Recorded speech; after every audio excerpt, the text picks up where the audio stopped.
Pessoal, hoje a gente começa a aula 2 da semana um do terceiro volume do plano de estudo tutorado que foi elaborado pelo governo, ok? E para a aula de hoje a gente vai trabalhar a Guerra dos 100 Anos, ok?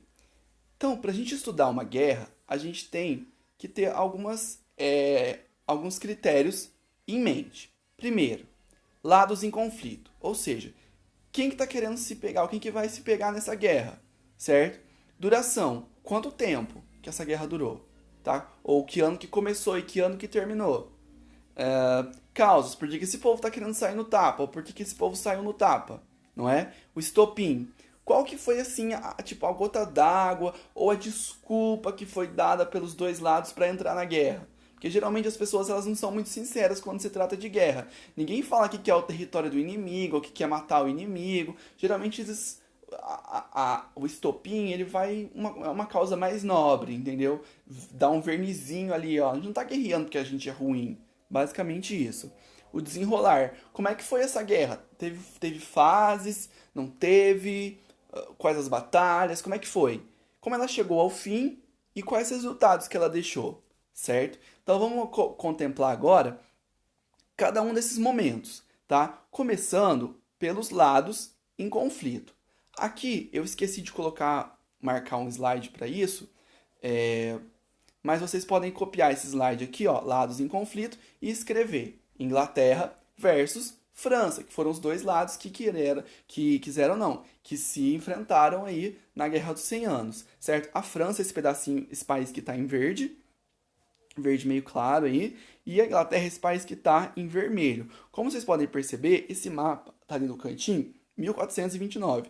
A guerra já fazia um tempão que estava rolando, a Inglaterra estava ganhando, e vocês podem ver que essa parte vermelha tinha sido invadida pela Inglaterra, que está perto da França. Então a Inglaterra estava ganhando nesse momento, tá? Mas basicamente esses dois países se enfrentaram aí por um tempão. A guerra, ela vai começar em 1337 e vai até o ano de 1453, certo? Foi mais de um século de disputas. Sequência. Por que que esse pessoal estava brigando? Se a gente voltar aqui nesse mapa, a gente pode perceber que essa região em vermelha que estava no continente europeu, aí em cima, pertinho, fazendo divisa com a parte verde clara, era a região de Flandres, que hoje seria a Bélgica, que hoje seria a Holanda. E essa região, no século XIV, tinha se tornado uma das regiões mais ricas da Europa e era controlada pela França e rendia muito dinheiro para a França. Por que que rendia? Porque nessa época o renascimento comercial já tinha voltado e estava acontecendo, estava em curso, certo? As pessoas estavam voltando a comprar, estavam voltando a vender, então fazer comércio estava dando dinheiro. E Flandres tinha uma tradição de fazer tecidos de lã que eram muito valorizados pelos europeus, davam muito dinheiro, entendeu? A Inglaterra, que estava ali na ilha do lado, falou assim: nossa, mas essa região está ficando muito rica. E ela passou a fazer o quê? Ela passou a cobiçar Flandres. Ela falou assim: se por acaso eu pegar esse território para mim, eu vou ficar mais rica. Só que a França, evidentemente, o que que ela ia fazer? Ela não ia entregar de mão beijada o território para os ingleses. Então começou ali a gerar um conflito entre os dois. A França querendo manter e a Inglaterra querendo pegar Flandres para ela. Só que a Inglaterra não poderia assim simplesmente começar a guerra do nada só por esse motivo, porque ela seria acusada de ser ambiciosa, de não ser honrada, de não ser leal. Aí vai acontecer um episódio que vai gerar o estopim da guerra, que vai ser a desculpa que a Inglaterra vai dar para invadir a França, que é o que a gente vai falar agora. Só que antes disso, vocês dão um pause nesse vídeo aqui, copia esse slide, bonitinho, e se ficou alguma dúvida, corre lá no grupo do Whats e me pergunta sobre as causas da guerra. Ah, não entendi, professor, por que a França e a Inglaterra estão brigando? Vai lá e me pergunta. Estopim da guerra, né? Que é a desculpa ali, uma historinha bonitinha para começar a guerra. Um pouquinho antes da guerra começar, o rei da França morreu. Ah, que tragédia, né? Só que ele não tinha filhos. Então, quando não tem filhos, vai para o parente mais próximo dele. E o parente mais próximo do Carlos IV era um cara chamado Henrique III, que coincidentemente era o rei da Inglaterra.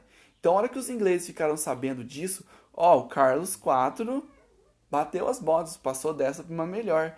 Os europeus ligaram a antena e falaram, os europeus não, os ingleses ligaram a antena e falaram: agora a gente vai invadir, agora a França é nossa, entendeu? A gente vai precisar nem de fazer guerra, porque o Henrique vai ser rei daqui e vai ser rei de lá também, logo Flandres vai ser da gente, não é? Só que o segundo primo mais próximo desse rei que tinha morrido era o Filipe de Valois.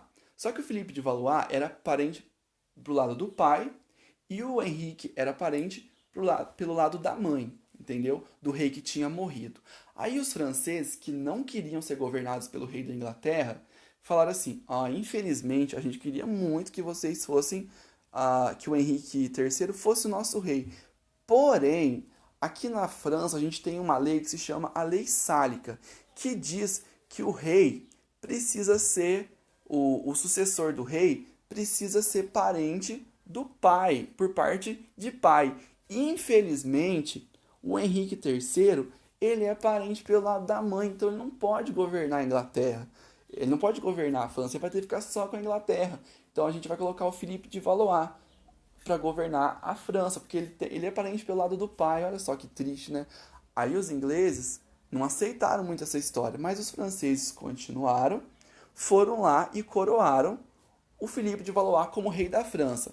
Aí os ingleses falam: olha, vocês estão desonrando a gente, então a gente vai ter que começar uma guerra para que o rei da França seja o Henrique III, porque é direito dele, tá? Ser o rei da França. Ele é o parente mais próximo do rei. Aí começou essa guerra, tá? Quando começa a guerra, essa guerra vai ter 4 fases. A gente vai passar para a próxima etapa. Então, só que antes, copie esse slide aqui bonitinho no caderno. E se ficou uma dúvida sobre esse estopim, professor, que confusão é essa? Não sei, não entendi essa parte do estopim, quem que é parente de quem? Vai lá no Whats e me pergunta, tá? Fases da guerra, então. Como eu acabei de falar, essa guerra teve 4 grandes fases, certo? A primeira fase foi de 37, quando a guerra começa, e vai até 1360. E ela acabou com uma vitória da Inglaterra. A Inglaterra chegou chegando, só que ela não chegou a derrubar o Filipe de Valois. Na verdade, ela invadiu Flandres. A hora que ela pegou Flandres e conseguiu derrotar os franceses, ela falou assim: fica com o trono aí da França, eu vou ficar só tomando conta de Flandres. A França tinha apanhado, não tinha muito o que fazer. Então eles foram lá e ficaram quietos por uns anos. Só que a guerra não tinha acabado. A Inglaterra pensou: putz, a gente conseguiu o que eu queria, né? Que era Flandres. Agora, e o trono. Quando deu 1369, a guerra voltou. Só que dessa vez, quem conseguiu vencer e expulsar os ingleses de Flandres foi a França, tá? Até 89. Durou 20 anos essa guerra, mas eles conseguiram expulsar. Então, desculpa. Então agora tinha uma. Primeira foi um ponto para a Inglaterra, segundo foi um ponto para a França. Aí começou uma trégua bem grande que eles deram, que foi porque estava tendo muito problema naquele século, né? Como eu já falei na aula anterior, a gente está reclamando de 2020, mas o século 14 foi tipo assim, todos os anos foram 2020, entendeu? Porque cada ano era pior do que o outro, entendeu? Era fome, guerra. Teve uma pandemia que matou 1/3 da Europa naquela época, que foi a peste negra. Aí você fala: a gente não dá pra continuar essa guerra, tem tanto problema acontecendo. Vamos parar por enquanto, depois a gente volta e termina. Aí ficaram lá alguns anos parados, com 25, 26 anos parados de guerra, eles voltaram em 1415. Aí agora a Inglaterra falou assim: agora eu vou quebrar a França na porrada, entendeu? Agora os franceses vão ver com quantos paus se faz uma canoa. E no começo, realmente a França foi pancada pela Inglaterra. Só que a hora que começou as coisas desandaram, os franceses se juntaram e falaram assim: vocês não vão ficar aqui. E começaram a expulsar os ingleses da França. Mas antes de a gente chegar no fim, eu preciso falar um pouquinho para vocês. Se ficou alguma dúvida sobre essas fases aqui, corre lá no grupo do Whats e me fala, tá? Mas antes, também eu preciso falar para vocês um pouquinho sobre a Joana d'Arc, tá? Que ela teve um papel muito destacado nessa guerra, principalmente para vitória moral da França. Na última fase da guerra, surgiu o personagem da Joana d'Arc. Ela era uma filha de camponeses e ela tinha nascido no interior da França no ano de 1412. Quando ela fez 12 anos, em 1424, ela começou a falar que ela estava ouvindo vozes. E que essas vozes falavam que ela tinha que salvar a França e coroar o rei Carlos. Coroar o Carlos como rei da França, certo? Ela começou a falar isso, começou a falar isso. O povo não deu muita confiança. Quando ela fez 17, a França estava sendo destruída pela Inglaterra. 1429, né? A França estava quebrando, estava passando ocupado na mão da Inglaterra. O que a Joana d'Arc fez? Montou no cavalo e foi conversar com o rei Carlos, certo? Os padres falaram assim, essa mulher não tá louca? Não, ela é uma charlatana, uma bandida que tá tentando enganar o rei. Só que aí, conversa vai, conversa vem, toparam.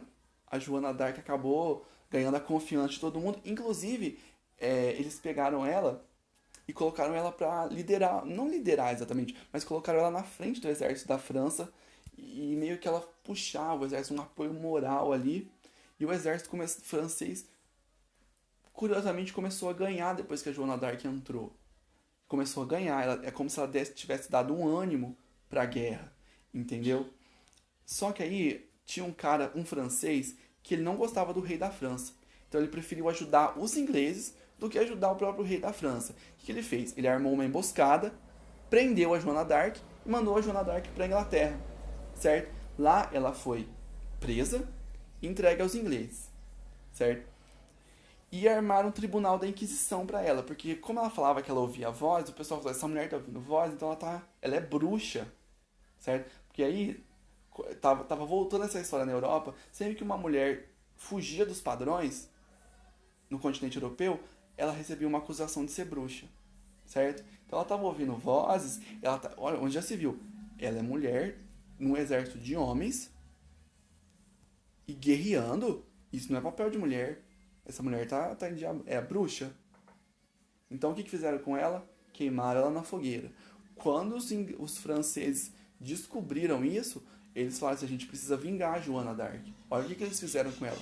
Pegaram ela à traição e queimaram na fogueira. Então isso aí meio que deu um gás. Os franceses se juntaram, todas as suas forças, e expulsaram os ingleses da França.